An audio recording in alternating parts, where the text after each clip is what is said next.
ተመልሰን መጥተናል። እያደመጣችሁን ስላላችሁ እናመሰግናለን። በሀገር ውስጥ እንግዲህ የሚደረጉ የሙዚቃ ኮንሰርቶችን ከሀገር ውጭም የሚደረጉ የሙዚቃ ኮንሰርቶችን እያነሳን ነው። ለዚህ ምክንያታችን ዳዊት ጽጌ አሁን ላይ ቱር ላይ ይገኛል። የሙዚቃ ቱር እያደረገ ነው የሚገኘው።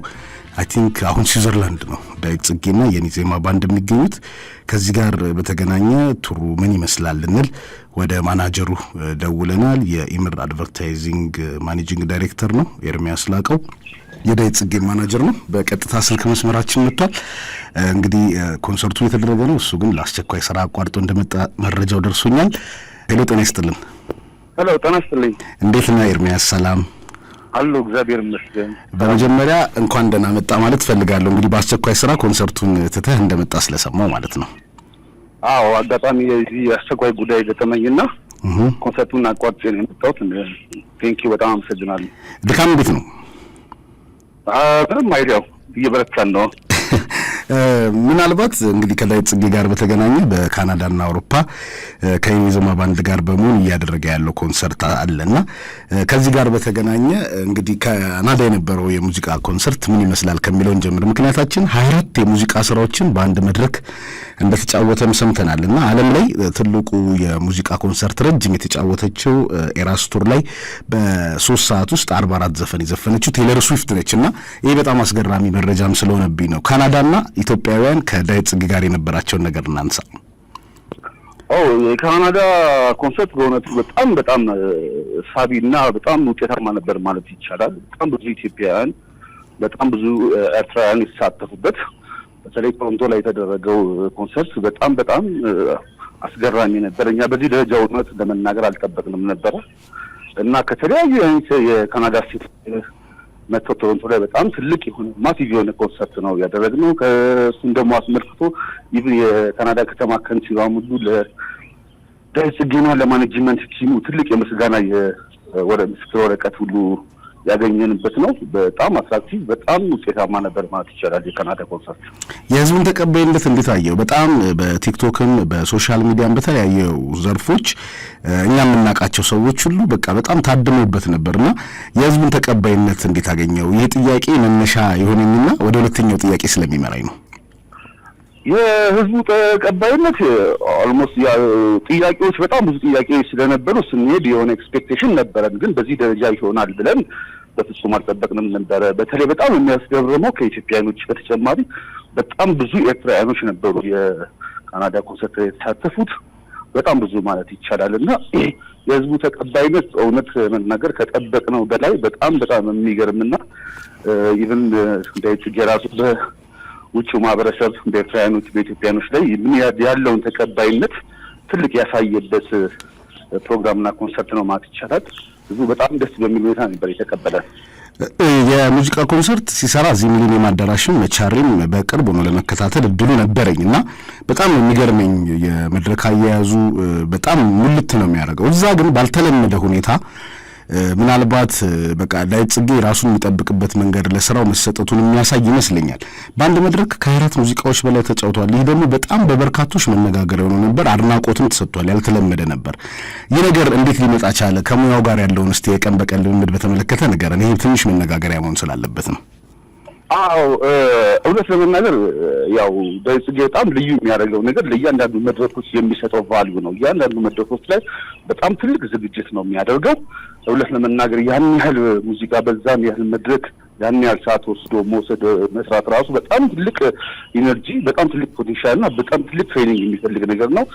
ዳዊትን እውነት ለመናገር በጣም የሚያረሳቸው በሚገርመው ሁኔታ ነው አንድ ኮንሰርት ለመደረግ የተወሰነ ጊዜ እስኪቀረው ድረስ በጣም ራሱን ክትት አድርጎ ከምንም ነገር ታቅቦ ከሰዎች ግንኙነት ታቅቦ ኢነርጂውን ሰብስቦ ስለሚሰራ ለነገሮቹና ለሙዚቃው ለአርቱ የሚሰጠው ትኩረት የሚሰጠው ክብር ነው ብዬ መናገር እችላለሁ። በእውነት ለመናገር ይሄ በጣም የሚያስመሰግነው ሁላችንም እስኪገርመን ድረስ መድረክ ላይ እውነት ለመናገር ስናየው ራሱ በዛም ያህል ደረጃ በዛም ያህል ኢነርጂ ሲሰራ ይሄ ልጅ ምን አይነት ልጅ ነው ብለን ሁሉ እስክንገረም ድረስ ነበረ እና መድረክ ላይ የምናየው አይደለም ህዝቡን እኛን ሁሉ አብረነው ያለን ሰዎች አብረነው ብዙ የሰራውን ሰዎች ማኔጅ የምናደርገው ሰዎች ሁሉ እስኪያስገርመን ድረስ ነው መድረክ ላይ ያለው ፐርፎርማንስ። አይ ቲንክ ዳዊት ጽጌ ልዩ የሚያደርገው እንደዚህ አይነት ነገሮች ናቸው። ወደፊትም በዚህ በተጠናከረ ሁኔታ አድርጎ ይሄን ነገር ጠብቆት እንደሚሄድ ነው የምናውቀው። ተስፋም የምናደርገው እንደዛ ነው። በጣም አሪፍ። በካናዳ የነበረው የተሳካ ኮንሰርት ወደ ኔዘርላንድ አምልቷል። አሁን ስዊዘርላንድ ነው የሚገኘው። በጣም ቅዝቃዜ እንደነበር ሰምቻለሁ። ትንሽ የአየር ሁኔታ ይፈትን ነበር። የኔዘርላንድ የዳዊት ጽጌ ቆይታ ምን ይመስል ነበር? በጣም ያስገርመው ኮንሰርቶቹ ከቀን ወደ ቀን በጣም እያደጉ ነው የሄዱት። የካናዳው ቫይብ አትሊንክ ይመስለኛል የኔዘርላንድ አምስተርዳሙን የኮንሰርት ቫይብ ደግሞ በጣም ከፍ አድርጎት ነበር ማለት ይቻላል። ኔዘርላንድ ላይ አሜዚንግ። በኔዘርላንድ ታሪክ ይሄን ያህል ህዝብ ወጥቶ ኮንሰርት ኢትዮጵያን እና የሀበሻ ኮሚኒቲ ይሄን ያህል ትልቅ ኮንሰርት ሲያደርግ ይሄ መጀመሪያው ነው። ከዚህ በፊት እንደዚህ ተደርጎ አያውቅም። ኢቭን ኮንሰርት ራሱ ከተደረገ አምስተርዳም ላይ በጣም ብዙ አመቱ ነበርና አቲንክ እንግዲህ ዳዊት ጽጌ መጀመሪያ ይመስለኛል በዚህ ፋይቭ ሲል ኮንሰርት ሲያደርግ። በተለይ አምስተርዳም ላይ የነበረው የኢትዮጵያንና የኤርትራውያን ኮሚኒቲ አቀባበል በጣም ልዩ ነበር። እውነት ለመናገር እንደው 50 ነው ማለት ይቻላል። በጣም ብዙ ኤርትራውያኖች ነበሩ፣ በጣም ብዙ ኢትዮጵያኖች ነበሩ። በጣም በደመቀ ሁኔታ ነው ከኤርፖርት ጀምሮ የተቀበሉን። ኮንሰርቱ ደግሞ በጣም ልዩ ነበረ። በጣም ትልቅ ፐርፎርማንስ የታየበት። እዚህም ላይ ኦልሞስት ከ18 19 20 ዘፈኖች ነው የዘፈነው የአምስተርዳም ኮንሰርት ላይ። በጣም ልዩ ነበረ፣ በጣም የደመቀ ነበረ። እንግዲህ ከዚህ በኋላ ደግሞ ስዊዘርላንድ ላይ ነው የተካሄደ። ስዊዘርላንዱ ደግሞ ልክ እንደዛው ነው። አክቹአሊ ስዊዘርላንድ በርን ከተማ ነው ያደረግነው። በርን ከተማ ላይ ብዙ የአበሻ ኮሚኒቲ የለም፣ በጣም ጥቂት ናቸው። በርን ከተማ ላይ እንደዚህ አይነት ኮንሰርት ሲደረግ የመጀመሪያው ነው እና ያም ይሁን በጣም ውጤታማ ነበረ ኮንሰርት ፕሮግራሙ ማለት ነው። በጣም ይህ የሙዚቃ ኮንሰርት ቱር የት ይጠናቀቃል? ከዚህ በኋላስ የት ነው የሚሄዱት? አሁን በቀጣይ ቅዳሜ የሚመጣው ቅዳሜ ሚላኖ ጣሊያን ላይ ኮንሰርት አለ። ከዛ በኋላ ስቶክሆልም ስዊድን ነው። ሁለቱ ላይ ስቶክሆልም ስዊድን ላይ ይጠናቀቃል ኮንሰርቱ። ከዚህ በኋላ የቀረን 2 ኮንሰርት ነው አውሮፓ ላይ ማለት ነው። አንድ ነገር እየተመለከትኩ ነበር። በጣም ትልልቅ የሀገራችን ሙዚቀኞች ያው እንግዲህ ከወር በላይ አብረው ጉዞን እያደረጉ ነው። የኔዜማ የባንድ አባላት እነማን ናቸው? እነማን አርቲስቶች አብረው እየሰሩ ነው? በጣም ነው የሚገርመው። እውነት ለመናገር የዳዊት ጽጌን ትልቅ ተቀባይነት የምታውቅበት አንዱ መንገድ ይሄ ነው። በጣም ኢትዮጵያ ላይ አሉ የሚባሉ እንደው ጥራ ብትባል 3 4 5 ውስጥ የምጠራቸው በጣም ትልቅ አቀናባሪዎች አብረው ቱር እያደረጉ ያሉት። ለምሳሌ አበጋዝ አለ ባንዱ ውስጥ፣ እንደገና ሚክ ጃኖ አለ። የሚገርማችሁ አቤል ጳውሎስም አብሮን ነበረ የአውሮፓ ላይ እንዳለ ኮንሰርቱ ላይ። በተጨማሪ ብሩክ ኪቦርድ አሉ። እነዚህ የሚመሳሰሉ ከኔዜማ ሙሉ የባንድ አባላት ጋር ጨምሮ በጣም ትልልቅ አንጋፋ የሙዚቃ ባለሙያዎች እዚህ የኮንሰርት ቱር ላይ አብረውን ተገኝተዋል። በጣም ደስተኞች ነን። በጣም ለዛም ነው አንዳንድ ጊዜ እንደዚህ አይነት ነገሮች የተለያዩ አይነት የባለሙያዎች ጥርቅም ሲመጣ በጣም አትራክቲቭ፣ በጣም ቆንጆ የሆነና በጣም ሳቢ የሆነ ኮንሰርት የሚሰራው በዚህ ጉዳይ ነው እና ትልልቅ ባለሙያዎች ሲሳተፉበት በጣም ቆንጆ ኮንሰርት ነው የተደረገ ያለው። መልካም። ከተገናኘን አይቀር 2 የመጨረሻ ጥያቄዎች ይኖሩኛል። አንደኛ ቀደም ሲል የጠየቁ ጥያቄ የህዝቡን ተቀባይነት በዛ ደረጃ መሆን ምናልባት ሁለተኛ አልበሙን በጉጉት ከመጠበቅ ጋር ስለሚገናኝ ይሆናል የሚል እምነት አለኝ። ዘንድሮ በጣም ብዙ የሙዚቃ አልበም እየወጡ ነው። ተሰምቷል አልተሰሙም ትንሽ ጥናት ይጠይቃል። ዳዊት ጽጌ እጅግ በጣም የተሳካ የመጀመሪያ አልበም ሰራልን። ከዛ የዘመን ቃናዎችንም ተመለከትን፣ ሌሎች ስራዎችንም ማለት ነው። የዘመን ቃናዎች ቁጥር 1 ይላል፣ ቁጥር 2 ቁጥር 3 ይኖራል። ከሱን ጀምር። እውነት ነው። የዘመን ቃናዎች ቁጥር 2ም ቁጥር 3ም ይኖራል። ጊዜው ግን መቼ ነው የሚለው ነገር ስፔሲፊካሊ መናገር ባይቻልም የዘመን ቃናዎች ግን ይቀጥላል። 2ም 3ም 4ም እያለ ምናልባት ወደፊትም ዳዊት ጽጌ ብቻ ሳይሆን ሌሎችም አርቲስቶች የተካፈሉበት ሌሎችም አፕካሚንግ አርቲስቶች የሚካፈሉበት የዘመን ቃናዎች የሚቀጥል ወይም ኮንቲኒቲ ያለው የአልበም ፕላትፎርም ነው የዘመን ቃናዎች። በቀጣይ ግን አልበም በዚህ ዓመት አሁን ለምሳሌ የዳዊት ጽጌ 2ኛው አልበም በዚህ ዓመት ኦልሞስት ጥር ወይ የካቲት ላይ ላውንች እናደርጋለን ብለን እናስባለን።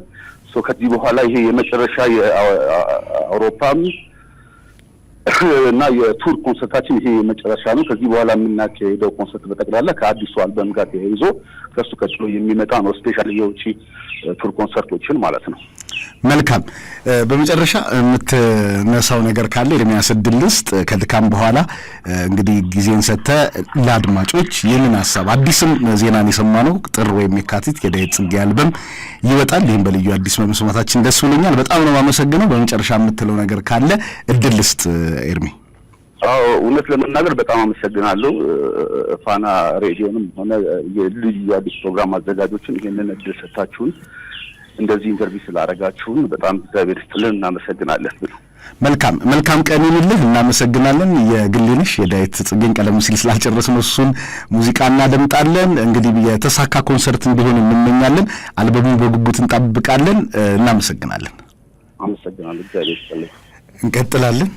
የኔ ፍቅር የግሌነሽን ቅድም አልጨረስንም ነበር። አዲስ ነገር ሰምተናል። ጥር የካቲት 2ኛው የዳዊት ጽጌ አልበም ይወጣል። ይህንን ማረጋገጥ ችለናል። የዘመን ቃናዎችም ይቀጥላል። በጣም አሪፉ ነገር የዘመን ቃናዎች 2 3 እያለ ሲሄድ 4ኛው ላይም 5ኛው ላይም ሊሆን ይችላል ሌሎች አርቲስቶችም እንደሚካፈሉበት መስማታችን ይሄ በጣም ደስ የሚል ነው። ወደ ፕሮዲዩሰርነትም ይገባል ማለት ነው በዳዊት ጽጌ ቲም። በጣም ቆንጆ ነገር ነው። ሙዚቃውን እናድምጥና እንመለሳለን። በዛው መልእክት እንሰማለን።